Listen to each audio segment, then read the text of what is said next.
What's up, people? Welcome to the Health is Wealth show. This is the show we talk about the relationship between your health, your wealth, and we're not just talking about the push-ups and dollar bills.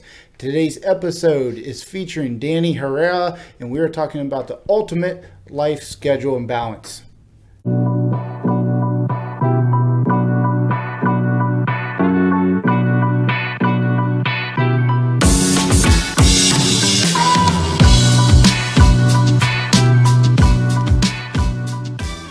How you guys doing today? Thank you for having me. Yeah, Danny, good to have you here, man. Let's dig into it, man. You're a busy guy. You have a busy life. You got kids, you got the wife, you got the career, you got a lot of activities you like to stay busy with, and you just came out of surgery too. Absolutely. A lot of things going on. Happily married 13 years, 3 great kids, full job, career going, a lot of extracurricular activities that I like to do. And yeah, the surgery, I had a disc replacement. So I had a C5, C6 herniated disc, really bad herniated. And they had to do a replacement on that. So I'm still trying to get my strength back, and just working every day to, get back where I was. Yeah, man. And that surgery was only beginning of this year, right? At the end of January. End of January already. And you're already back. You've been in the gym. We've caught some of your workout videos, things like that. I mean, you wasted no time being able to get right back into health and fitness. Absolutely. So the 28th of January was the surgery. That night, they didn't want me doing anything. The following day, Doc, can I start walking? I said, absolutely. I would go with my wife and do laps around the hospital.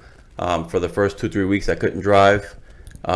So, I stayed over one night in the hospital. Next day we go home. They didn't want me really out and about, loose dogs and quick movements and whatnot. So I was doing laps in my house, just walking around. And once I got the okay to drive, and they said, okay, you can walk on the treadmill, I would go to LA Fitness and get my phone, put a documentary on, walk for 3 hours, and that was all I was able to do. But I built my way up from there, and about 2 months post-surgery, they gave me the okay to start lifting and running, baby stepping it. And so I did that, and I have no shame in telling you guys that the first day I tried to do 2 push-ups, and it didn't go well. I felt like I lost all my strength, but little by little, every day a little bit better, and thank God I'm doing fantastic now. Yeah, man, that's what impresses me the most is this isn't just...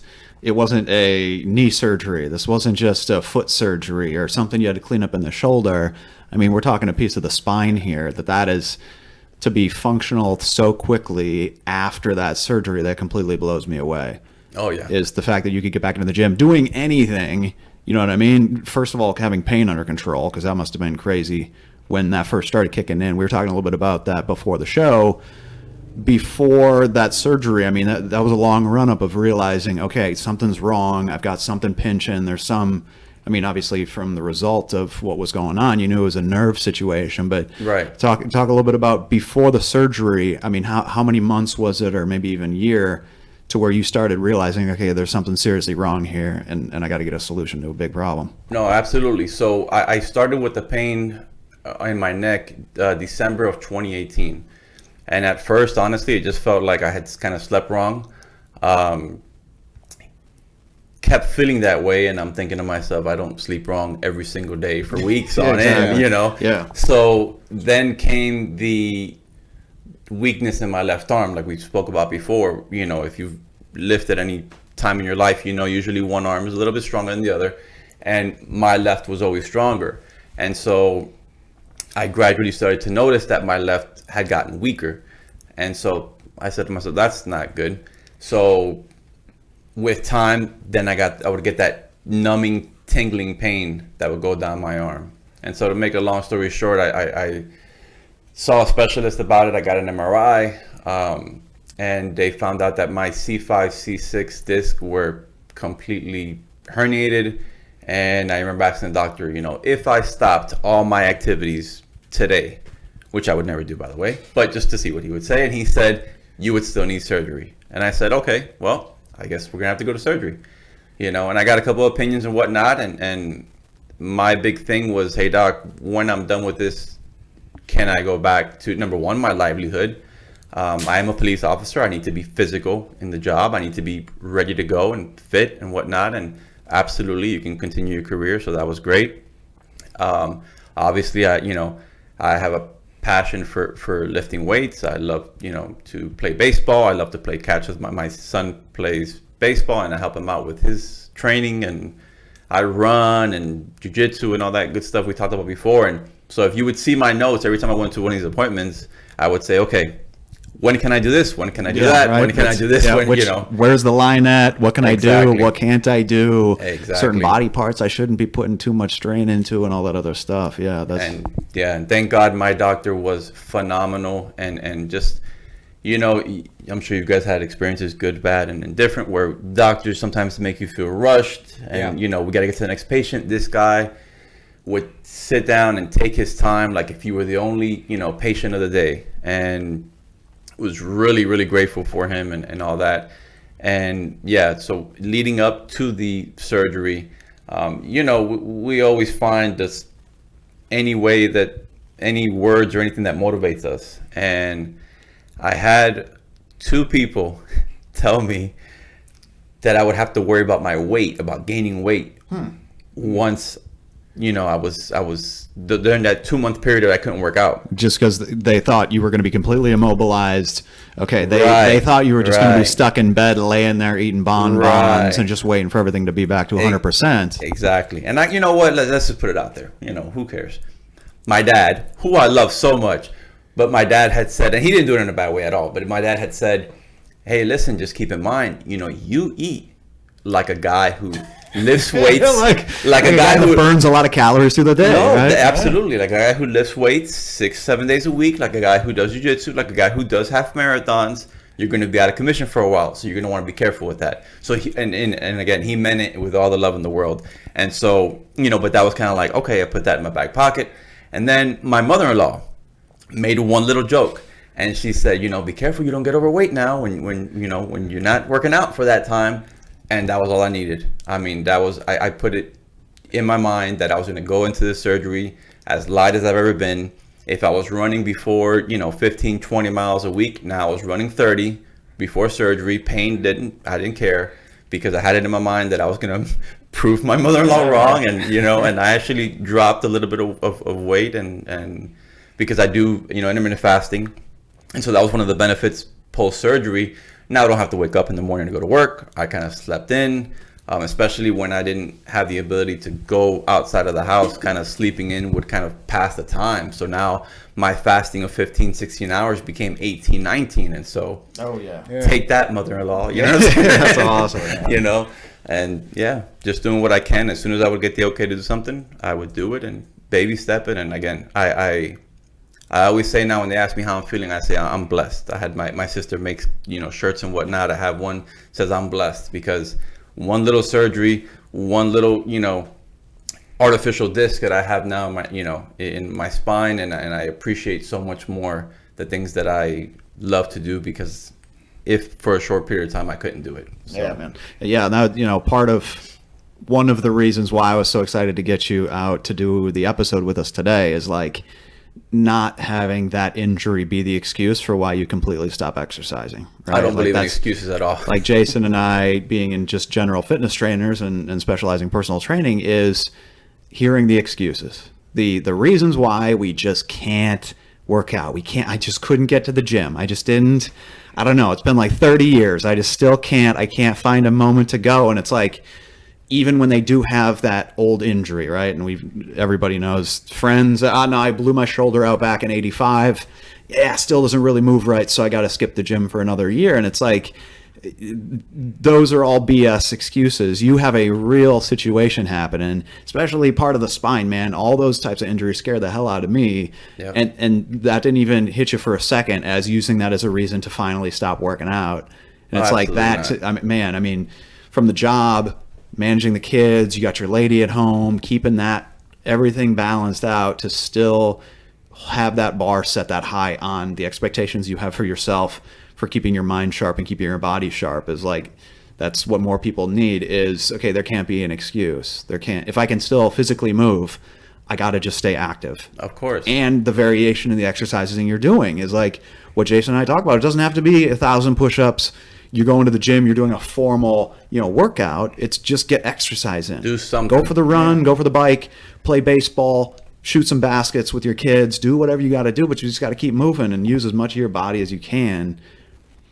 Do you feel like the surgery went smoothly, the recovery looks like it's obviously going very well?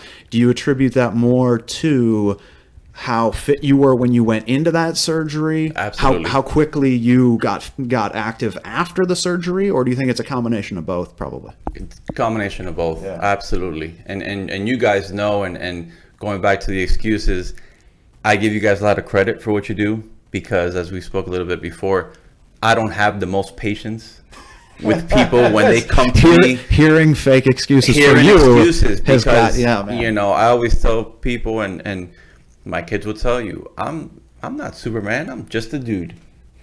But so if I can do these things and make time, there's not many excuses that I'm going to say, you know what, Bob, that's a good reason why you don't work out. No, I'm not for it. So I give you guys a lot of credit for what you do, having patience, because I can imagine you've heard them all. Yeah, I'm gonna use what you just used with my girlfriend, even though I don't have kids. I'm not Superman. I'm just a dude. Yeah. I'm just gonna use that from now on, because that's a good one. I'm gonna use the other one with C. I am Superman. I'm not Superman. You're I'm welcome. just a dude. Yeah. That's why we got the American flag behind us. But I want to go into what you brought up. I've hear, and I think all the audience is hearing, how competitive of a person, Danny, you are, just naturally, just telling how you used a couple little nuggets that a couple family members shared with you to say, look, you might be really fat when you get out of this surgery.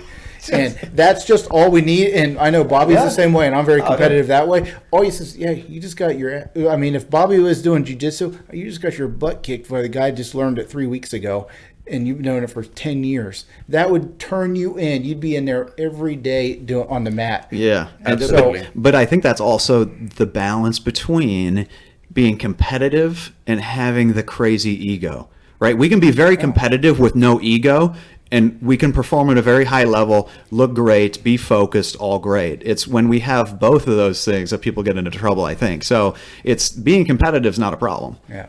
It's being competitive with an ego that's out of control. That's just what makes you a dick, right? So it's like, it's cool to see you've got your ego in check. You know what you can do, what you can't do, doing things properly, being, intelligent about them. But at the same token, okay, I need that same competitive push that I had pre-op, now post-op right here, and not taking a second off. It looked like it was a matter of hours before you were, back in the gym. We were watching a couple of your other YouTube videos before you got here today. And it's like, man, the cool kind of that follow-up style videos you were putting out, you're already shooting them in a damn gym. And I'm like, man, we got able-bodied people that we talk to every day that pretend like they couldn't find a gym if they were looking for it. Yep. And it was like you walked straight out of the OR into a damn gym. It's like that's... And when you're talking about ego, I think at the end of the day, and I'm sure you guys can relate, it's me against me. Well, yeah. I'm trying to beat me. I'm not trying to do, but my little one now, he's 12, and he, like I said, he plays baseball, and I'm just teaching him the basics of weight training and whatnot, and kind of, just learning the form. And so he has started very, very light, but part of that is the mindset where I'm trying to teach him, don't be an ego lifter. Don't be, that dude that your buddies are benching this, and you're going to go try to do the same thing and get hurt. You got to do what's best for you. You got to make sure you get better. And so, that's definitely where I'm at. Especially for all guys in our 30s, it's how many of our friends have blown that shoulder out, blown the back out, trying to do these heavy, heavy lifts, which is way more weight than is necessary, right? And it's like, to teach your kid that at a young age, man, that is huge. I'm many years removed from knowing what my max bench is. I bet you I can't tell you. Yeah. No, I don't care. I don't know. I don't care. No interest. And that's it too. It's like, unless I'm going to calculate it mathematically, I don't care what my 1 rep max on any lift is. No. First of all, that's not very athletic for me in the first place. Like my athletic passion is Brazilian Jiu-Jitsu, so we have that connection too. I think that's just one of the coolest activities ever. But at the end of the day, it's not going to make me better to know, okay, what can I hang clean one single time? Right. Okay, well, you know what that does risk is me blowing out all kinds of stuff on my upper and lower body. But I did powerlifting, and the reason I stopped doing power because I was bored. Because I'm a big supersetter. Because you lifted all the weights. Yeah, I You're like, lifted all the dude, weights. I lifted them all. Dude, we're out of weights. No, I'm gonna go home now. There was no shirt, there was no wraps when I was doing it. It was just freestyle lifting, but I hated the downtime of it. But it wasn't it was just something to train for. That's really what it was. Is okay. I realized I wasn't going to play college ball, so lifting was still there, and I wasn't going back into the football field or the baseball field anymore. So lifting was it. So what am I going to do with the lifting? I mean, I couldn't gain weight to save my life when I was 19, 20 years old. So lifting was it. How much can I lift up and put it back down? And the reason it wasn't no ego, like how much can I lift? Someone said, let's train for that. So that's what I trained for.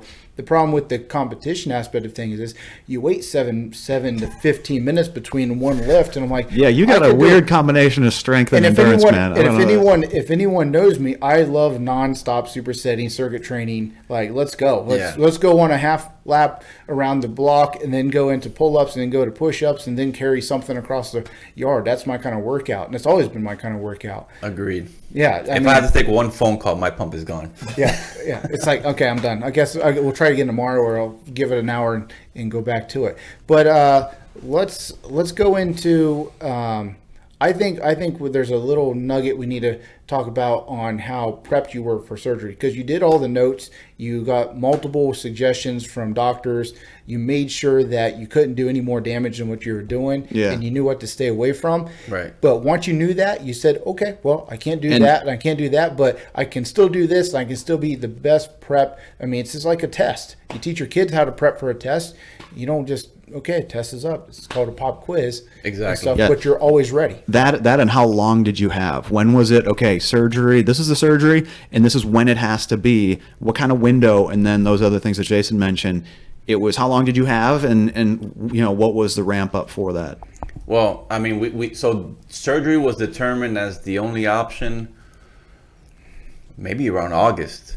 I knew surgery was going to happen in about August January. For the end of January, yeah. Right. So we're looking at 4 months out. or so. And I mean, I won't even go into extreme details on the mental roller coaster of having a surgery date, having my insurance deny the surgery after I was kind of mentally preparing myself for it, only to, you know, me file an appeal and then they get approved 2 weeks or so later. That was an emotional roller coaster. And I mean, I won't even go into detail on that. But so once surgery was a definite, my doctor told me, listen, do whatever you want to do. Keep doing what you're doing if you could take the pain. And so I continued to lift, obviously high reps, you know, not super heavy. I continued to run. I picked that up a little bit because of the comments about me gaining weight. And, you know, and initially I kept on with the jiu-jitsu and I kept on with playing baseball on Sundays, both of which I stopped kind of early December. And it's, again, the ego thing and the pride. The baseball thing, you know, I play in a hardball baseball league on Sundays. You got 2 people there, 2 types of ball players that play in this league. It's the has-beens or the never have-beens, you know. But it keeps me feeling young and it keeps me competitive or whatnot. But the point being that, you know, I'd go to my games on Sunday, 3 hours there, you know, 3-hour baseball games, half an hour before the game. So it's a 4 or 5 hour Sunday. And now I'm not playing like I know I can. And again, this is a league of has-beens. Nobody cares, but I care. Yep. And I know that I'm not playing like I can. So I remember coming home one day on a Sunday and telling my wife, you know what? I'm done until after surgery because my ego's taking a hit. Yeah. I'm wasting the day. And it's just not fun for me to not be able to compete the way that I want to compete, albeit just a Sunday league. Then the jiu-jitsu as well. She kind of helped make that call, my strong wife. One day I came and she literally just saw me kind of move my neck like something had happened and I didn't want to tell her about it. And she said, that's enough of that until after surgery. And so, but as far as lifting and running, absolutely. And it's funny that you had said earlier, you know, my mother-in-law saying, you're gonna get, I mean, she probably said it the nicest way possible. Hey, look, you may put on a few pounds. Yeah. All I heard was, you're gonna be a fat pig. You're gonna look disgusting. You're gonna be in the worst shape you've ever been in. And you have, so- you have just- these boys of yours and your kids that are Yeah. looking up to you as the strong dad, and and you're just like in the back. I already know because I'm like that, and I'm not a father.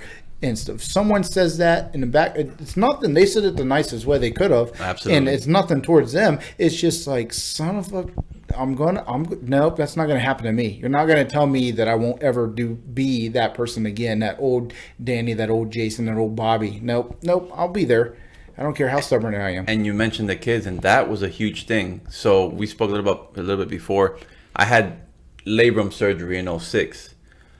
And my wife will tell you that, I kind of got down on myself back then. I was younger. I was 24 at the time. And my mindset wasn't great. And, I was the guy. As soon as I was able to go, I was with that, they have like I call it the robo sling. Oh, yeah. Yep. Yeah, And the I'd be whole that arm guy tied up. on the stationary bike because that's the only thing I could do. But mentally, it kind of affected me because I'm in 24 up until that point. You think you can do whatever you want. You're not going to get hurt. You're Superman. And so now this time around, I had, just turned 38 for this surgery. And my wife was legit concerned about me going through depression and all this. And I go, no, wait a minute now. We got 3 kids now. Now they're looking at me. How am I going to handle this thing? How am I going to react? And so I can't show that. I got to show that it's going to be fine. I have a lot of faith. There's a lot of work to be done before and then now after. But that's a big thing that you mentioned about the kids. The kids are always watching. I'm a big talker at my house. The kids will tell you, but I'm like, look at what I do. Forget about what I say, or don't forget what I say. But don't but prioritize. look at your mom and I. Look at the examples that we put out there for you guys. Yeah. Yeah, man. It's but let's go into the work aspect of things. With the family, your job, that had to be another motivator for you. Like, okay, you're in your career as a police officer. You don't have another backup plan of what other job you're going to do. So you knew you had to be back to work. That's a physical job. You have to be on your toes all the time. You had to be on your toes at the house. What is it? What kind of systems do you guys have at the house? You got a lot going on. Everyone's already heard. You got jiu-jitsu going on. You're back at that. You play baseball. You got the 3 kids. You got the wife. You got your regular workouts, and then you got the job on top of that. How do you organize all that stuff? Time management, I think, is huge. I think a lot of people don't plan enough of things and where to get it. And I'm a big believer in making the most of the time that I have. And so, like we discussed, I when pre-corona stuff, when everything is normal, I'm going to the gym at 5 a.m. The front desk girl opens up at 4:45, so I'm there at 4:45. Yeah. And I've got to get my lifting in, I got to get my running in, I got to get the sauna in, and I got to be out by 7 so I can make it to work in time, so I can go home, shower quick, and go to work. I always tell people, I don't do that because I'm trying to be, The Rock and tell you how cool I am that I get up at 4 in the morning. I do that because when I get out of work, I got to be a dad. I got to be a husband. I got to pick up my oldest from he just graduated high school, but he would run in cross country and track. I got to pick him up if he has to be picked up. I got the little, my younger one has his infield coach or his hitting coach or his team practice. It's always something. And so I wanted to free up that time because I'm not going to be the guy at the gym killing it while my kids are in need of their dad, And so it's just about managing everything. And I'm very fortunate that my wife is very supportive and very active as well. And that's in our house. That's what we do. My wife is, she spins and, she does her thing and whatnot, but we're very active with the kids as well. Yeah, man, that's huge, especially because they've got that example from both you and your wife. And my wife also the fact is that very you guys busy. can team up on that. Sounds like she's probably running like an animal too all day with a bunch of different stuff. Obviously, same kids up at the house. And then she's also prioritizing with keeping herself in physical shape. Absolutely. And she travels a lot for work as well. Yeah. Again, now with Corona, that's kind of slowed down, but she travels a lot for work. I often joke that I'm a single dad, but but she's all about that time management then too, right? It's just Absolutely. that, okay, we'll just take it on. We're going to do it. It's that Absolutely. not focusing on the problem, but focusing on the solution. I always tell It's the that kids, we I just go, got to figure out the way to get all this stuff done because it's all got to get done. yeah, I always tell the kids as well. I go, forget about me. Look at your mom. Why is your mom up at 4:30 in the morning to take a spinning class at 5 a.m.? Because she has a flight at 9. You know what I'm saying? Like, man. and she, Yeah. it's Yeah. in my house. There's no excuses, and she always tells the kids. It's a saying that pain is temporary, excuses are forever. You know, and so we preach that to the kids, and hopefully they're picking up on it. Yeah, man. Yeah, that's good. So you never tried to bring your lady over to Brazilian Jiu-Jitsu? Of course I did. Yeah, yeah. Once I caught the bug, of course I did. Yeah. And I said, just go to one class. You know, but even for a lot of guys, the fact of, the part of being on top of somebody and whatnot. And I had a little bit of experience with that, with the training that we do, albeit, 4 hours a year. In our field, we do some kind of ground fighting and whatnot every year. And so I don't have that issue of me being on top of somebody and, it's fine. But for her, it was a little bit, The personal space. Yeah. The personal space that goes out the window. That is such a in your face, in your business, physical pressure. I mean, it's such a difficult thing to get accustomed to. And I had told her, I said, listen, give it a try. We don't quit in our house. So I won't quit in trying to get her to try it at some point. I think it'll be great for her, like everybody else. But yeah, for right now, she's just gonna spin. Which at the end of the day, too, it's not really quitting. Also, because like we were talking about before the show, again, it's the why. It's okay. Why are we doing this training? And I think for you, of course, you want that physical and mental challenge of jiu-jitsu, which I think is the draw for a lot of guys that are just naturally competitive, or women as well, of course. Absolutely. We want the challenge. We like the team environment. We're learning something that's very, very difficult beyond just the physical requirements. There's the mental requirements of that thing that's just unbelievable. But then at the end of the day, if she's getting the same type of fitness, really, for her, fitness is the goal. If she's getting better fitness and she's more motivated on a different style of activity, she's right back on the spin bike and kicking butt, and she's actually enjoying it more. Like Jason and I always talk about, it ties back into that. It doesn't have to be this little type of exercise here, this little type of exercise, as long as we're moving. So whatever it is, find something you like to do. If you don't like doing something, it's not quitting as long as you find something else to replace it and you're kicking your own butt at least a few days out of the week, right? So it's like, but I also like your second reason for doing that jiu-jitsu, and that's to be able to build that skill to better assist with your career. Absolutely. I think that is, of course, there's big talk about that nowadays on how much that does really help out, because you have such a demanding job physically, mentally, emotionally. And I'm sure because you've been at the job for a long time, probably uncountable number of events to where being able to just use those types of skills is incredible. Absolutely. And so there was two big things, and one may seem a little bit silly, but aside from the work thing, we all remember the Conor versus Floyd boxing match, right? The boxing match. And because I grew up with aside from baseball, love boxing. I'm Cuban American, and Cubans, that's what we do. We play baseball and we box. And so, I would train, until I got the labrum surgery. That was the end of that. But even now in my garage, I have a heavy bag. I love jumping rope. I love hitting the bag. I never want to forget how to throw a punch, and dodge one as well.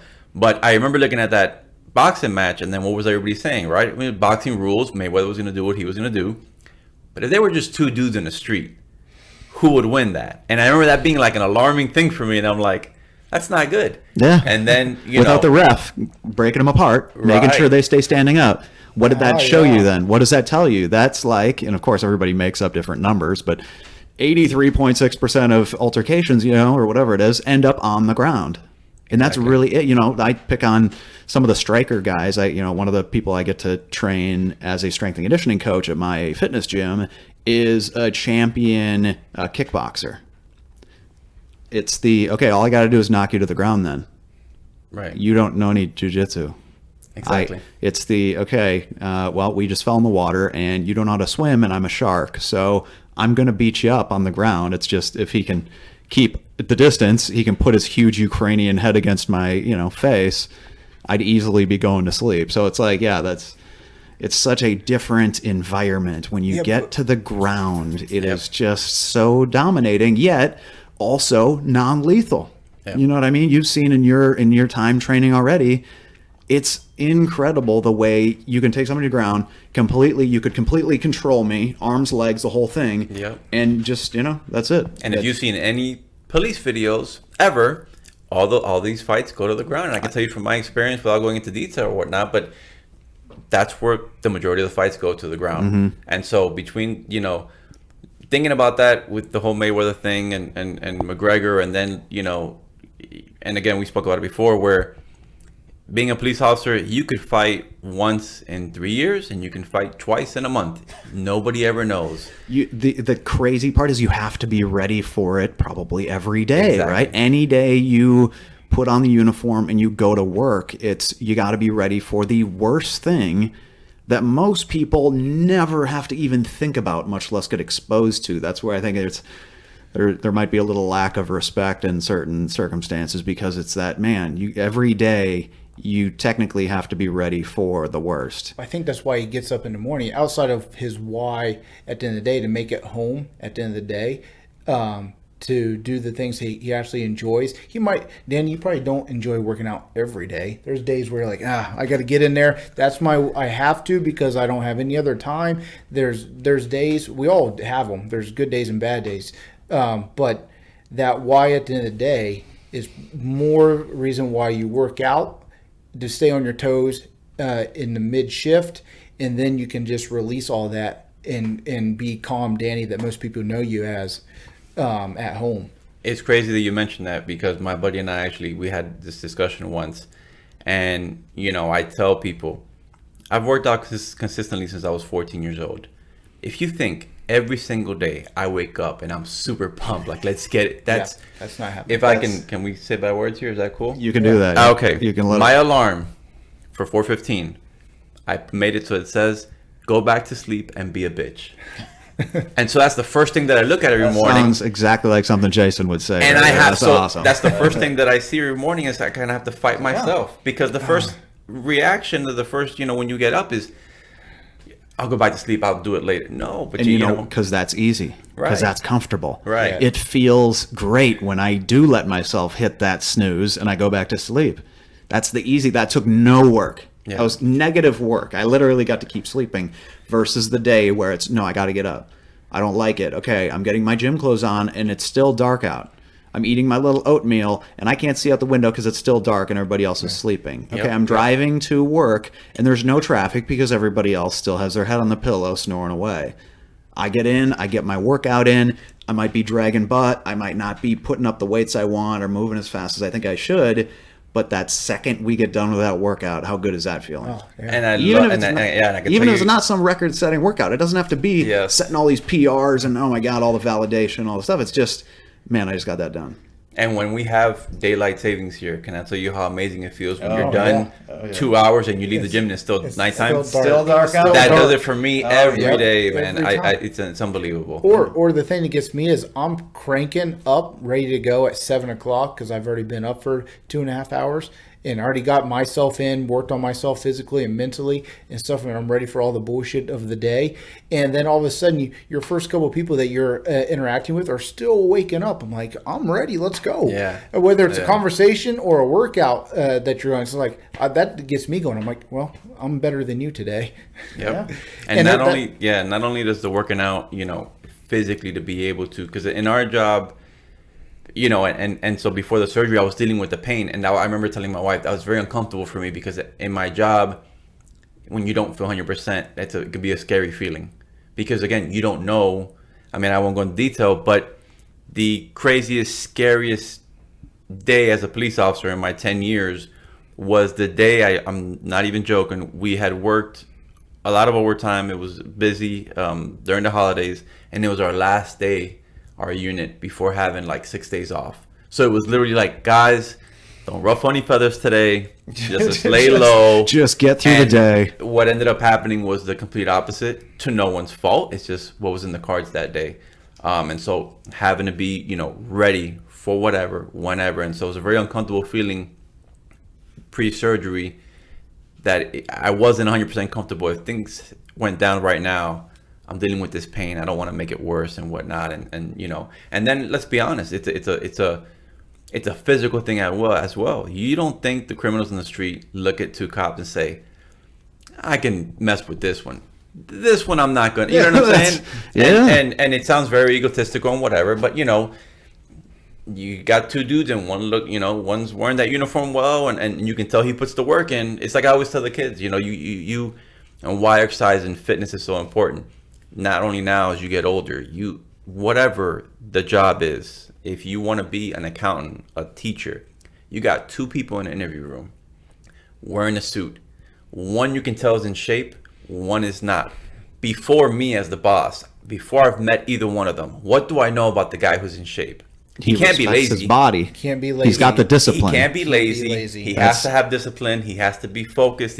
I know all that. So he's already got one up on the other guy. Man. And we talk about that too. It's like we're wearing our resume as a trainer too. Yep. It's like the number of people in our industry, very different, way less stress.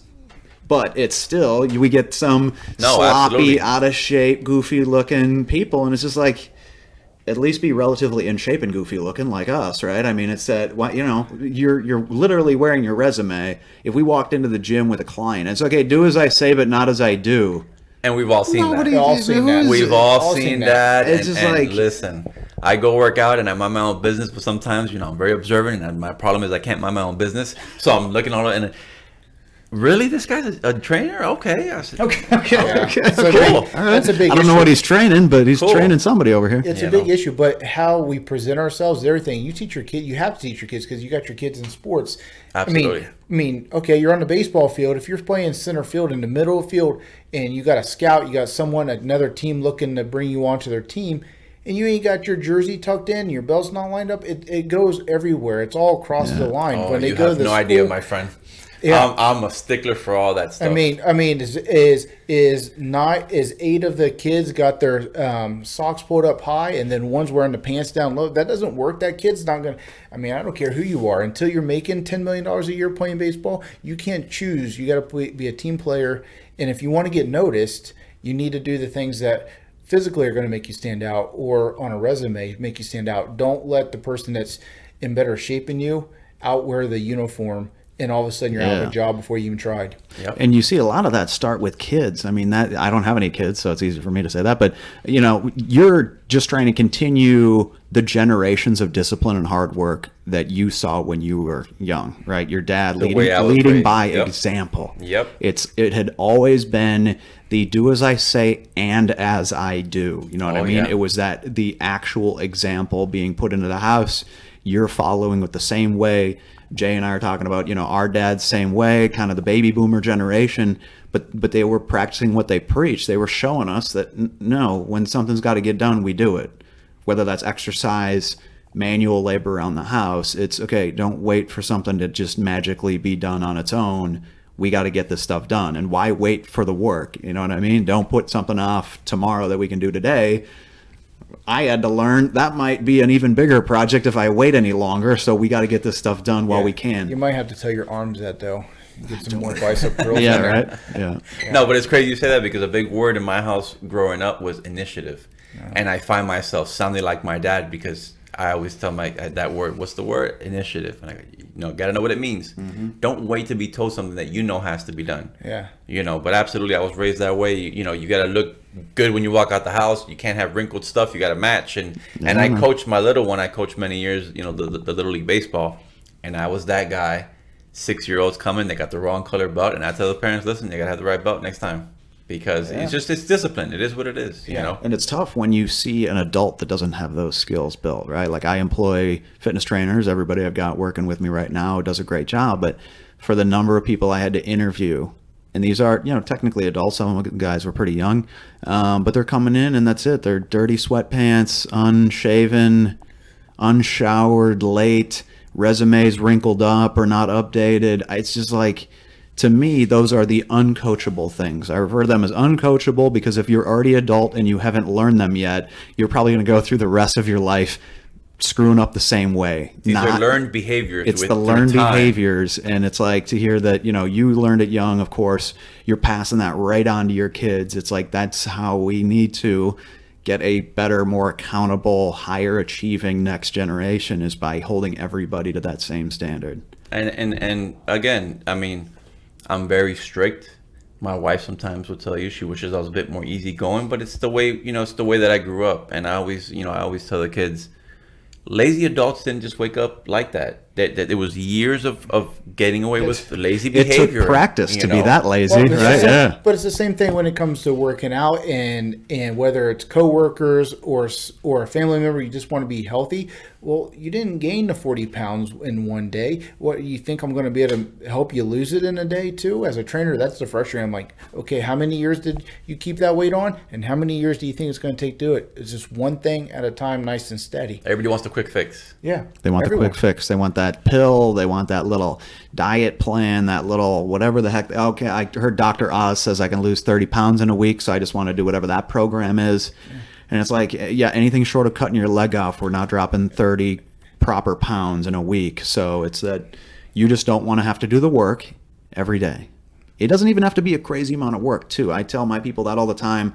I live that way. My wife looks incredible, applying the same thing. And we just got to do some work every day. A little bit, a lot is better than a lot, little. There we go. That's it. And, we joke about the same thing in jiu-jitsu, too. I'm more worried about the guy who's done one move 1,000 times than 1,000 moves one time. Oh, that's a Bruce Lee one right there. It's big quote right there. It's just, we got to keep working. We got to keep hammering away, pound it away, and hit the fundamentals and just build that muscle memory and discipline. And that's what's going to go way farther. Yeah, and talking about work.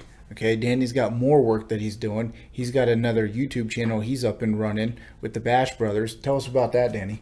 We're very early on, and I'll be honest, we haven't done an episode in a while. But so a coworker and a buddy of mine, Joey Drew, great guy. It's just somebody that, through my time in the police department, because I sometimes can be a little bit antisocial, I guess. And that was a big sigh right there. Yeah, I mean, priorities, I guess, again, the way I was raised. So, my dad was focused on being a good husband, a good father. My dad wasn't out and about on the weekends with the guys, hanging out, drinking, and doing all that kind of stuff. So that's what I saw. And so I'm not the guy to be out there with 10 buddies every weekend. My priorities are my son has, his infield coach tomorrow at 1 o'clock in the morning, which that's actually very true. Wow. And so in getting to know my buddy Joey, he's a husband, he's a father. And we would just talk about the same kind of stuff. Our experiences that he's in tremendous shape.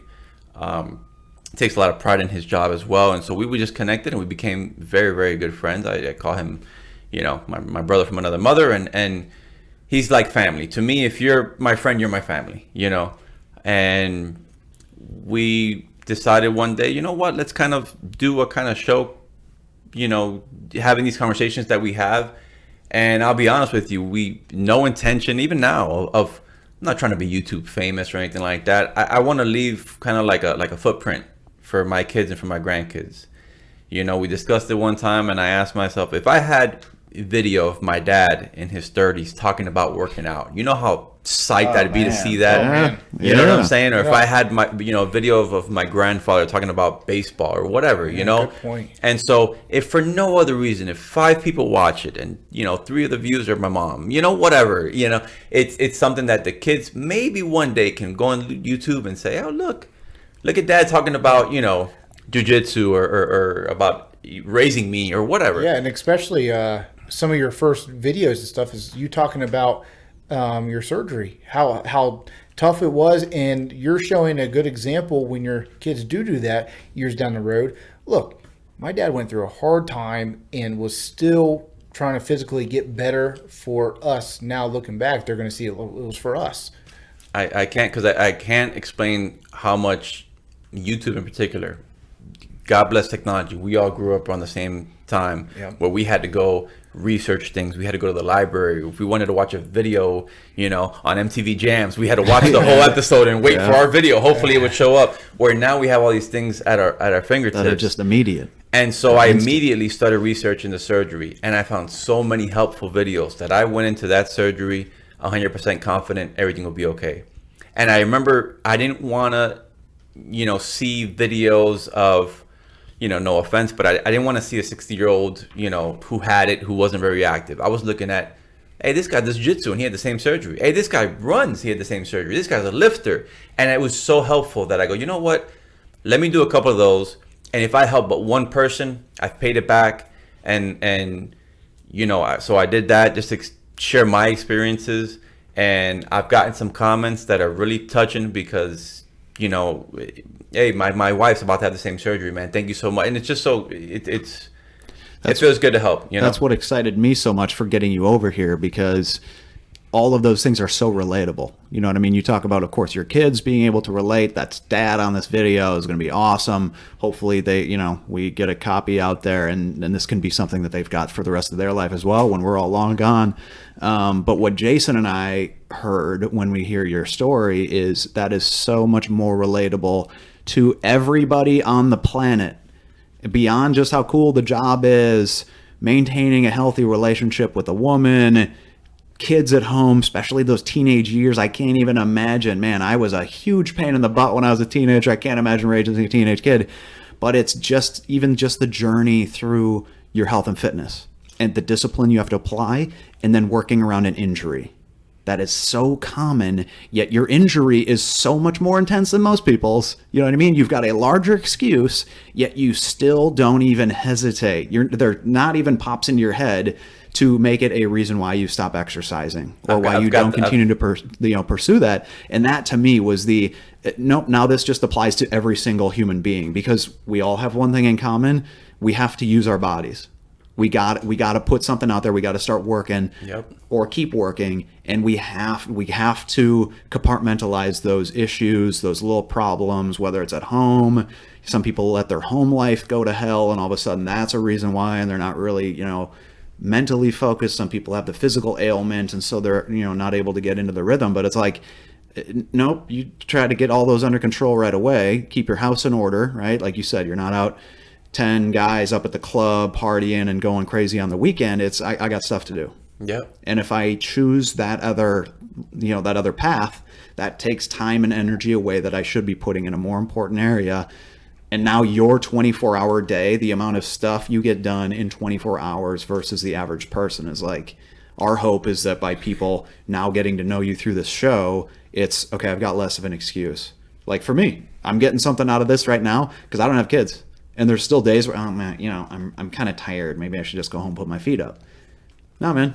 No, my new buddy Danny's getting after it right here. He already worked out before I woke up. So now I gotta get grinding by the end of the day. And it's like, those are the things, even for us as fitness professionals, like that's motivating to us as well. So we really hope even more people can kind of hear, obviously a modest guy, you're thinking it's just going to be the kids, but we really think it's going to extend a hell of a lot further than that, and I think it definitely will. Well, I hope so, and I appreciate that, and I can tell you, I got a feeling when you do have kids, you will see you're going to even take it to another level because they're watching. Yeah, man. They're watching, and you're going to want to put that again, our big thing in our house is no excuses, and it's not about lifting. It's not about. I always tell the little one, the 12-year-old, baseball is but a way of teaching you life.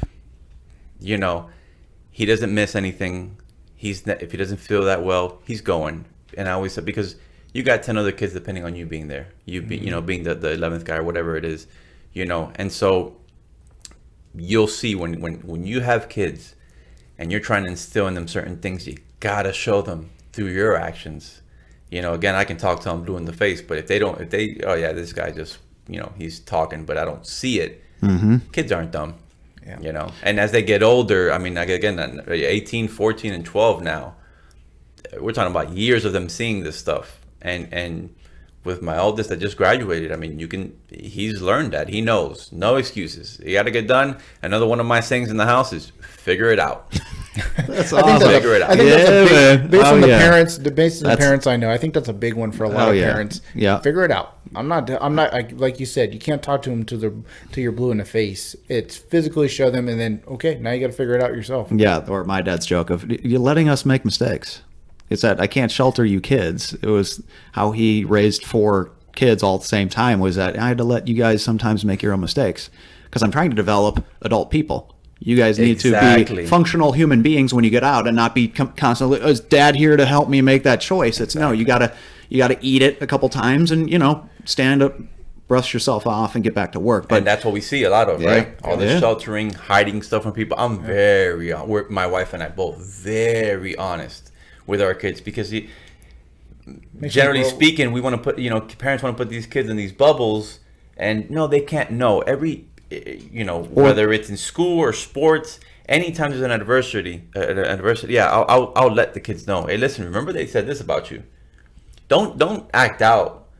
Put it in your, use it as fuel to motivate yourself. Hey, this coach said you need to work on something. I'm not gonna hide that from you. Work on it. Yeah, exactly. That doesn't just mean this isn't your sport. This means we just got to put a little bit of extra work in something we're not as good at, and just make it happen. Right? And it's hard work. I always say, it's easy to be a shit dad. You don't got to do anything.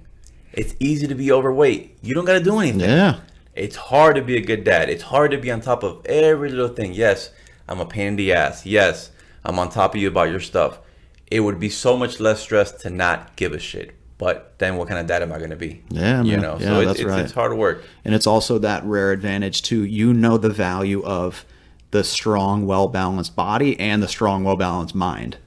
Absolutely. I feel like I'm meeting a lot of adults now that they didn't get that from their parents because their parents didn't value it. No way in hell they're picking it up now, and their little crappy kids are going to move right on and still be little, not very efficient members of our society. And it's just like, it's getting rarer and rarer that somebody actually holds that to a certain level of value and is passing that on actively now, because it's very easy to not picking on the no judgment kind of attitudes now. It's let everybody just be their own little unique whatever, and it's okay if we're weak and we don't really physically ever achieve anything because maybe that's just not in the deck of cards that you were dealt. And it's like, no, we don't all have to be champions at some sport or professional athlete or something really crazy macho thing. But that's totally separate from just physically letting ourselves go. You against yourself. It's me against myself. I don't have to try to be better than either one of you two guys sitting to either side of me. It's just I got to continue to push myself, challenge myself, because we only build under stress. Of course. That's the tough part. We only ever progress when stress is present. And I think that's physically and mentally is you got to be put in tough situations in order to grow and push through them. So if we're always ever comfortable, that's when physically we look like a little butterball. And guess what? Mentally, we're probably feeling the same way too. So of course. And the physical goes into the, and then the fitness part of it goes into other aspects of your life as well, as we've seen. I mean, being prepared for things. I always, it drives me nuts when you hear an adult say, oh, well, hey, this position opened up. I'm going to start working for it now so I can, get it. Like, well, when did you decide you want to do this? Oh, no, I've always wanted to do it, but now it opened up. I want to. You should have been working on this since the beginning. You know what I'm saying? So it's the complacent attitude. Like, Danny, that's like them telling you that there's a marathon tomorrow. Oh, well, I just found out about it. Let's go run. Yeah. I think I'll run that tomorrow. Like, nope, you had to been working on that the whole time. You better be working on that. Speaking about the running, as I mentioned, my oldest, he ran cross country and he ran track. And he had played other sports growing up, and he had a niche for running. I mean, this young man can wake up and run 9 miles like it's no one's business. And he was running for his middle school team. And he was in 7th grade when I emailed the high school coach. And I said, hey, listen, this is, my oldest, this is what he's running now. Where does he need to be so that when he gets, in 9th grade, he's ready to run on the high school team? He was in 7th grade. And he saw that. Yeah. And I said, why would I do that? Because you can't be the guy that's, there's tryouts for cross country and you just, in 2 weeks. Yeah. I wanted him 2 years before to be prepping for that. And he did fantastic. He ran varsity as a freshman, and he was, but that's part of it. I think he learned a life lesson from that. You got to be prepared. Absolutely. And you got to work. And that's huge, man. It's that's how long we should be planning something out. The same way when we get people out of shape coming into the gym. Okay, how many days is it going to take for me to be fit? Okay, well, let's see. That's going to be a long time now. Question, right? Yeah, it's that, and I always talk about it, we periodize a program out. So it's okay, where do we need to be? How much change do we realistically think we can achieve from today to the very, very end goal? Okay, now realistically, how long do we have to break that up? How many years, months, weeks, or days is it going to take us to get to that end result. And I think that's physical changes, that should be mental changes, that should be career changes. It's that, no, we got to actually give ourselves enough time to realistically be able to make that happen. Because I feel like a lot of people also lose motivation because it didn't happen overnight. Oh, yeah. I thought I was only going to have to wake up early for the week to make that opportunity happen for me. And it's like, nope, we are going to wake up early every day. Yeah. Even once we get that opportunity, right? Whether it's a job or whether it's, the physical result, in order to maintain that, we still better be getting up and doing the same things we wanted to do, that we needed to do to get there. We're going to have to keep doing the same things to maintain. Everybody wants things now. Everybody wants things. You've been doing the jiu-jitsu way longer than I have. What's the first question most new students ask? When did I get my black belt? How long would that take? Yeah. And it's like you're already starting with the wrong mindset. Yep. That's First of all, they want the validation to be able to tell somebody, yeah, I could probably kick everybody's ass here because I've got the blah bitty blah whatever belt and whatever the hell martial art I'm doing. And it's like, we were talking about pre-show as well. I was like, yep, nobody cares. Nobody cares. Absolutely doesn't care whatsoever. It's just the same way for me. The best thing I've ever done in that gym or in a tournament, yep, at the end of the day, nobody cares. If I'm training for me, for my physical and mental health, that should be the goal. I'm keeping myself sharp. I'm pushing forward. I'm making progress. I'm not getting complacent. And then that discipline spills over into every other part of my life. That's the best part about that sport. Exactly. For me, I don't get stressed out in a business meeting because just a matter of hours ago, I had somebody twice my size trying to strangle me to death with my own shirt. Yeah, this is actually not so stressful actually right now. Yeah, you just saying something mean to me in a meeting. And the thing is, you paid for that. Oh yeah, heck, and I paid twice the price.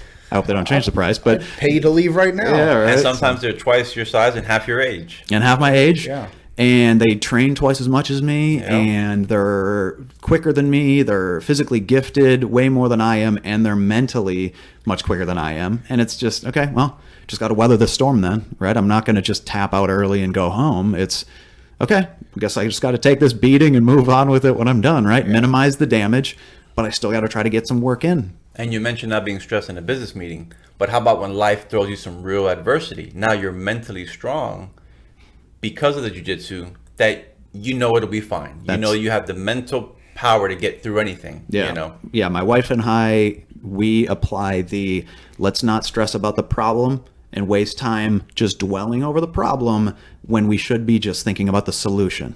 Absolutely. Let's put all of our energy into that. Okay, let's properly assess what an issue is, and then every other second should be spent figuring out what the solution is to that problem. That's physical, mental, financial, whatever we got to do, but we got to make that change. Absolutely. Yeah. So this is the longest answer to a question. You had asked me about our YouTube thing, but and we just we can be here all day. I'm sure we've hit it off very well, all of us, and similar kind of guys. But yeah, so it's the Bash Brothers experience. The Bash Brothers experience. You got some great content up there already. We're going to try to link you guys up through our channel as well because we really like the direction you guys are going already. You guys, and we're just starting out, like we said. I mean, we don't think we're very good at all, but the content as far as what we discuss, we think is very good. Content, just the production, we're working on it. But that's and we're tweaking it too. That's the same thing. We're just trying to get a little bit better every day. But here's the thing. Here's the thing I take from everything that we've already talked about, Danny, is preparation. Yep. To find out your why, which is how we started the episode, was talking about your why, how to get the ultimate life balance and what makes you so good of controlling career, injuries, your fitness, passion for fitness, and your family. Number one is the preparation that you've done with everything. You prepped yourself before even coming on this show. You had your son prepped and taught him how to prep himself to get ready for a run. You've prepped yourself for jiu-jitsu. You talked about that off camera, how you've made the phone calls. Like, what should I be saying when I first come into the doors? Well, what was the etiquette? Yeah, it's like, where should my mind already be to physically perform properly? You prepped yourself for once a week baseball. You prepped yourself knowing that you're going to spend the rest of the evening with your kids and family by getting your workouts in early. You prepped yourself for surgery by working out and avoiding the things that you shouldn't be doing, mainly because your wife helped you out with that decision, and stuff. But everything you've done to make that you've done successful, including now your YouTube channel, you've prepped and gotten ready prior to even launching any of those things in your life. So I commend you for all that and sharing all that with us. Yeah, absolutely. That's the discipline that ties in with it, man. And we talk about that a lot with nutrition as well, not to go off on another tangent here, but that's something with like just people's eating habits is huge. No, don't wait until, okay, I need to eat lunch in 30 minutes. What should I get? Okay, that's when you're going to go pick something up, catching a sandwich through a window somewhere. And it's like, that's always going to be garbage. I'm willing to bet that you guys probably have dinners planned out earlier in the day. Yep. Or the night before, you already know what you're going to have for breakfast. It's it's the plan the work and then before. work the plan, right? And it's After like Sunday grocery shopping. yeah. And even if it's not the crazy amount of planning required to do the full week of meal prep and all that, even on those weeks of just, okay, we already bought the right stuff. We've already laid it out mentally. We know what we're going to have each night, what we're going to have for each lunch, what's for breakfast, times we're going to be eating. I mean, it's just that level of just organization that, like you said, time management. Well, listen, about the food thing. You guys heard the part where I said I got 3 kids, right? If you don't plan ahead of time. Oh, yeah. Oh, man, they're eating the couch. They got that. You Yeah, have a surprise, Uber Eats thing going on. Be prepared to spend $80. Okay. Yeah. You're feeding a lot of people out of the house right there. Three kids, and 2 fit parents, and they're prepping food. They're not doing like you said, Uber Eats. That's an expensive week there. And the 18-year-old who's about $1.30 soaking wet. Okay, he probably eats like Michael more Phelps, than I do. huh? Oh yeah. There you go. 14,000 calories a day, no worries. No worries at all. And I think that's it. I think that's the key to, like you had said at the beginning there, it's that time management. It's squeezing the most life out of every hour that you have. That takes the preparation. That takes the planning, like Jason highlighted. It's that you need to be organized mentally before you start the actual work, before the actual hard part starts. It's okay, just have the plan ready to go. And that's how you squeeze so much out of your 24-hour day, so much more than most of the people I know and more than me on most days, is because you've already got, from that alarm in the morning until you jump in bed at night, you've got that all mapped out and you are just totally ripping it, man. It's really cool to hear. So. Yeah, and again, credit to the way that I was raised with the structure. I mean, sometimes my wife will tell you I plan too much. I'm not maybe the most, on the whim, kind of guy or whatever. But, we haven't even got into. I mean, I was that dude in college that when they would put out the schedule for the school year, I mean, I'd sit down there. I was so excited, and I'd map out what classes I was going to take, when I was going to take them. I had my whole year figured out just because I needed that structure. Me personally, I needed that structure. I wasn't good enough to just go off, and just get it done. Improv it and just still make it happen. I had to plan it out and prep and be ready for all that, Yeah, man, and get my mind mentally prepared for what was coming. Yeah, that's a big lesson. Hopefully everybody that gets a chance to listen to this episode really draws that out as the number one. It's quantify what you're trying to get done, make sure you know why you're doing what you're doing, and then just make the plan. Just be organized before you start, and you're going to be so much more likely to achieve all those goals.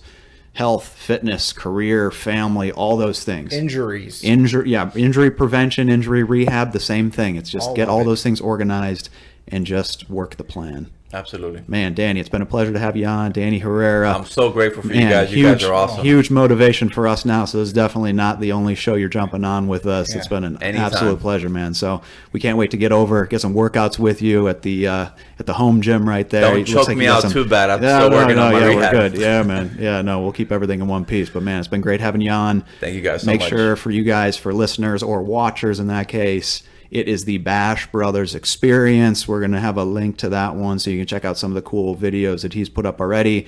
And of course, even better is going to be the future episodes that he's got coming out. I'm sure they'll be coming out soon. Absolutely. So, Danny, thank you guys so much. Really appreciate you guys. Thank you, Danny. All right, guys. We'll talk to you guys soon.